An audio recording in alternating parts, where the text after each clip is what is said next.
एक राजा और उसका वफादार सेवक। एक समय की बात है। एक राजा अपने राज्य में बहुत प्रसिद्ध था। वह अपने न्याय और दयालुता के लिए जाना जाता था। राजा के पास एक वफादार सेवक था जिसका नाम रामू था।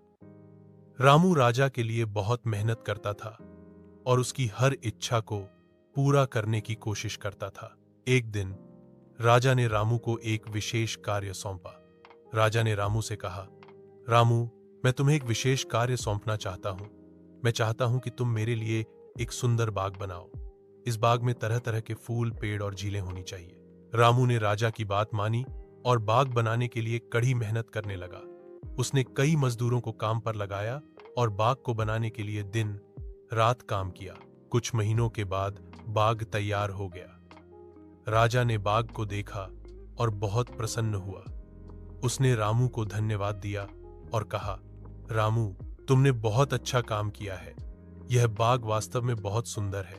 लेकिन कुछ दिनों के बाद राजा के दुश्मन ने उसके राज्य पर हमला कर दिया। राजा की सेना हार गई और राजा को भागना पड़ा। राजा ने रामू से कहा, रामू, मुझे लगता है कि अब हमारा राज्य चला जाएगा। मैं तुम्हें धन्यवाद देना चाहता हूं कि तुमने मेरे लिए इतनी मेहनत की। रामू ने राजा से कहा, महाराज, मैं आपके साथ हूं। मैं आपके साथ हर मुश्किल में खड़ा रहूंगा। राजा ने रामू की वफादारी की प्रशंसा की और कहा, तुम सचमुच एक वफादार सेवक हो। राजा और रामू ने मिलकर अपने राज्य को वापस पाने के लिए संघर्ष किया। उन्होंने अपने दुश्मनों को हराया और राज्य को वापस पा लिया। राजा ने रामू को पुरस्कृत किया और कहा, रामू, तुमने मेरी जान बचाई है। मैं तुम्हारा एहसान कभी नहीं भूल सकता।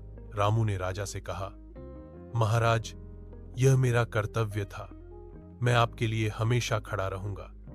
राजा ने रामू की वफादारी की प्रशंसा की और उसे अपने राज्य का एक महत्वपूर्ण पद दिया। इस कहानी से हमें सीखने को मिलता है कि वफादारी और निष्ठा बहुत महत्वपूर्ण है।